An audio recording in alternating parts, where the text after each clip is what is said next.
இயேசு கிறிஸ்துவின் நாமத்தில் உங்கள் யாவரையும் அன்போடு கூட வாழ்த்துகிறேன். இன்றைக்கு நாம் தியானிக்க போகிற தலைப்பு அறியாமை இருளுக்கு வலிமை சேர்க்கிறது. த இக்னோரன்ஸ் எம்பவர்ஸ் த டார்க்னஸ்.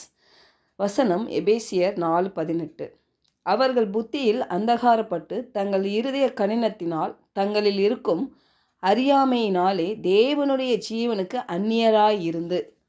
பாருங்கள், இந்த எபேசியர் 4ஆம் அதிகாரத்தில் அப்போஸ்தலனாகிய பவுல் அவர் சொல்கிறாரு, விசுவாசிகள் இனி புறஜாதியாரை போல வாழக்கூடாது என்று போதிக்கிறார். அதாவது கிறிஸ்துவை அறிந்தவர்கள் பழைய வாழ்க்கை முறையை விட்டு புதுப்பிக்கப்பட்ட அந்த மனதோடு வாழ வேண்டும் என்று சொல்லுகிறார். பாருங்களேன், ஒரு மனிதன் மேலே தேவனுடைய திட்டம் நிறைவேற வேண்டும் என்றால் முதலாவது அந்த அறியாமை என்ற அந்த இருளிலேருந்து வெளியே வரணும். பாருங்கள், இதை என்னுடைய வாழ்க்கையில் கூட என்னால் சொல்ல முடியும். நான் ஒரு டைமில் நான் ஆண்டவர்கிட்ட ரொம்ப நிறைய ஒரு சவால் நிறைந்த ஒரு காரியமாக இருந்துச்சு என்னுடைய வாழ்க்கையில்.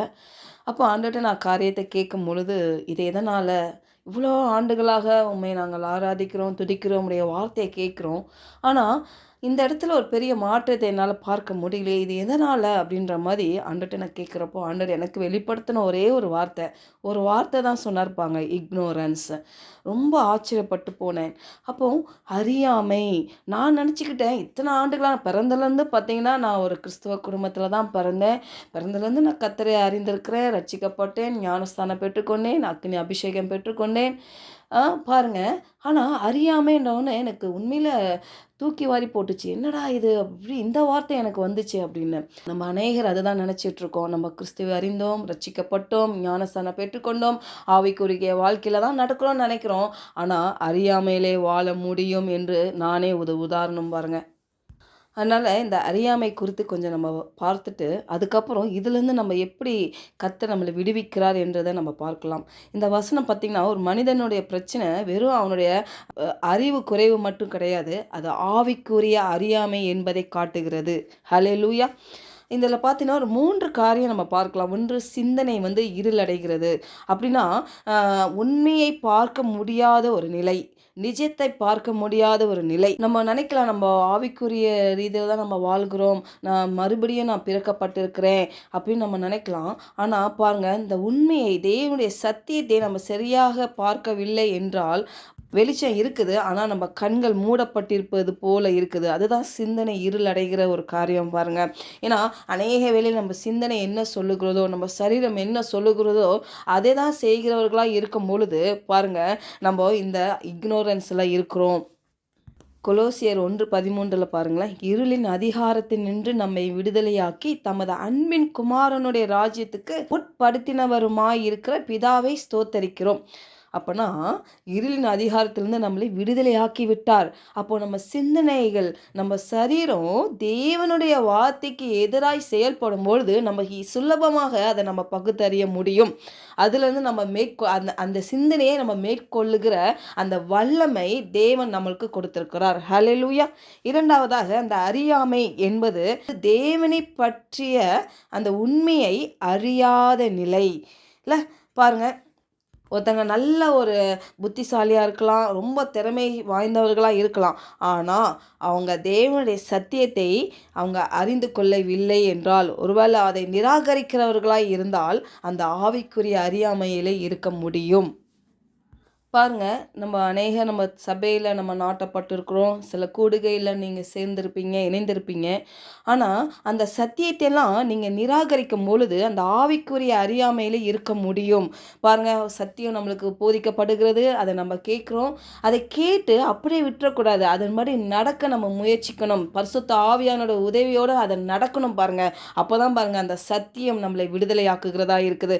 ஓசியா 4:6 பார்க்கணும், என் ஜனங்கள் அறிவில்லாமையினால் சங்காரமாகிறார்கள், நீ அறிவை வெறுத்தாய், ஆகையால் நீ என் ஆசாரியனாய் இராதபடிக்கு நானும் உன்னை வெறுத்து விடுவேன். நீ உன் தேவனுடைய வேதத்தை மறந்தாய், ஆகையால் நானும் உன் பிள்ளைகளை மறந்து விடுவேன் என்று சொல்லுகிறார். அப்போ பாருங்களேன், அப்போ அறிவு இல்லாமல் இருக்கிறதுனால எவ்வளோ பெரிய பிரச்சனைகளை நம்ம சந்திக்கிறோம். ஒருவேளை நம்ம குடும்பங்களில், நம்ம செய்கிற தொழிலில், இல்லை நம்மளுடைய பிள்ளைகளுடைய காரியங்களில் ஏதாவது சமாதானம் இல்லை, தொடர்ந்து பிரச்சனையாகவே இருக்குது, போராட்டமாக இருக்குதுன்னா, நீங்கள் உங்களை ஆராய்ந்து கொள்ள வேண்டும். எதுலனா நம்ம தேவனுடைய சத்தியத்தில் நம்ம அதன்படி நடக்கிறோமா, அதை கேட்கறதுக்கு நம்ம ஆர்வமாக இருக்கிறோமா, நம்ம இருதயம் எங்கே நாட்டப்பட்டு இருக்கிறது பாருங்கள். கல்வி அதோட அறிவு பார்த்திங்கன்னா ஒரு எல்கேஜிலேருந்து இல்லை ப்ரீகேஜிலேருந்தே அதை ஆரம்பித்து 12th வரைக்கும் முடிஞ்சு அதுக்கப்புறம் ஒரு யூஜி பிஜி இல்லை. அப்போது ஒரு உலக அறிவுக்கு இவ்வளோ காரியங்கள் நம்ம பிரயாசப்பட்டு இவ்வளோ நேரத்தையும் பணங்களையும் நம்மளுடைய எனர்ஜியும் செலவு பண்ணி இவ்வளோ நம்ம முயற்சிக்கும் பொழுது பாருங்கள் ஒரு கனியை நம்ம பெற்றுக்கொள்ளுகிறோம். அதே மாதிரி அந்த ஆவிக்குரிய ரீதியில் கூட பார்த்திங்கன்னா ஒரு மனிதனுக்கு தேவன் ஒரு திட்டம் வைத்திருக்கிறார். அது ஒரு நாளில் ஒரு நைட்லலாம் பெற முடியாது. அதுக்கும் ஒரு ப்ராசஸ் இருக்குது பாருங்கள். நம்ம தேவனுடைய சத்தியத்தை நம்ம சின்ன காரியத்திலேருந்து நம்ம அறிந்து கொள்ள வேண்டும். இல்லை பேசிக் ஃபஸ்ட்டு நான் கிறிஸ்துக்குள் நான் யார், என்னுடைய அடையாளம் என்ன, நான் அப்படின்ற அந்த சத்தியத்தெல்லாம் நம்ம அறிந்து கொண்டு அதன்படி செயல்படுகிறவர்களாய் அதன்படி நடக்கிறதுக்காக நம்மளை விட்டு கொடுக்க வேண்டும், அர்ப்பணிக்க வேண்டும். மூன்றாவதாக பார்க்கணும்னா இதய கடினம். அப்போ அது இதய கடினம் அப்படின்றது பார்த்திங்கன்னா தேவனுடைய குரலை கேட்க மறுக்கும் மனநிலை என்று சொல்லலாம். இல்லை தேவன் பேசுவார் நம்ம இடத்துல. சில டைம் நம்ம ஆவியானவர் உள்ளேருந்து சில காரியங்கள் இதை செய்யாத, இந்த இடத்துக்கு போகாத, இந்த இந்த டைமில் இந்த டைமை நீ வேஸ்ட் பண்ணாத சொல்லுவார். ஆனால் அந்த சத்தத்தை நம்மளால் கேட்க முடியாது. காரணம் அந்த இருதயம் கடினம் பாருங்கள். எல்லாம் எனக்கு தெரியும், நான் யார் தெரியுமா, இல்லை ஒரு அகமாகும், ஒரு என்ன சொல்ற ஒரு அகந்தையான ஒரு எண்ணங்கள்ல நம்மளை விட்டு கொடுக்கறதில்ல, தாழ்மையில் நடக்கிறதில்ல. எப்படின்னா எனக்கு எல்லாமே தெரியும், நம்மளுக்கு யார் என்ன சொல்கிறது, நான் என்ன நினைக்கிறேனோ அதுதான் நான் செய்வேன், நான் எப்படி வாழணும்னு நினைக்கிறேனோ அப்படி தான் நான் வாழுவேன், யாரை கைக்குள்ளே போடணுமோ அவங்கள நான் கண்டிப்பாக கைக்குள்ளே போடுவேன். எப்படி ஒரு உலகத்தான் சிந்திக்கிறது போல நீங்கள் சிந்திப்பீர்களானால் உங்கள் இருதயம் கடினமாக இருக்குது என்று சொல்லலாம். பாருங்களேன், இருதயத்தில் பெருமை இருக்கும் பொழுது இந்த இருதய கடினம் நிறையா இருக்கும் பாருங்கள். அப்போ என்ன பண்ணும், வேதம் சொல்லுகிறது இல்லை, பெருமை உள்ளவனை தேவன் வெறுக்கிறார் என்று சொல்லுகிறார்.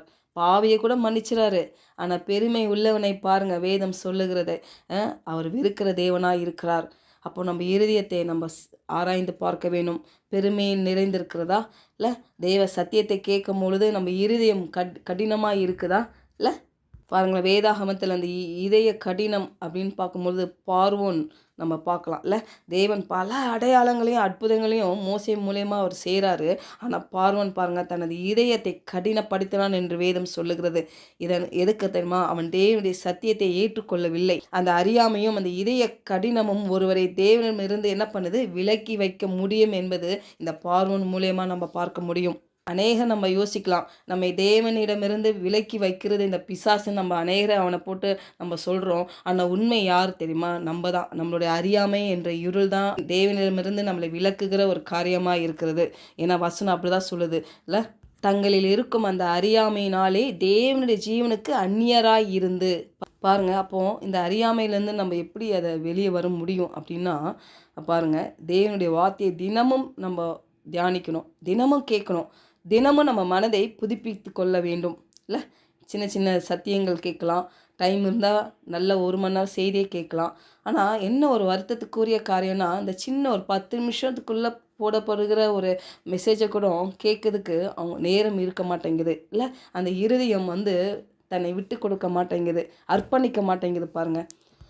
நம்ம தேவனுடைய திட்டத்துக்குள்ளே நம்ம நடக்கணும்னா சில அர்ப்பணிப்புகள் ரொம்ப முக்கியம். இரண்டாவதாக தேவன் பேசும் பொழுது கீழ்ப்படிவதன் மூலம்தான் நம்ம இதயத்தை என்ன பண்ண முடியும், அந்த கடினமான இருதயத்திலேருந்து ஒரு மென்மையான இருதயத்துக்குள்ளாக வர முடியும். மூன்றாவதாக பாருங்கள், சத்தியத்தை அறியும் பொழுதுதான் பரிசுத்த ஆவியானவர் அந்த வழிநடத்துதலை நம்ம பார்க்க முடியும். அப்போது சத்தியத்தை நம்ம அறிய நம்ம என்ன பண்ணணும், நேரத்தை கொடுக்க வேண்டும்.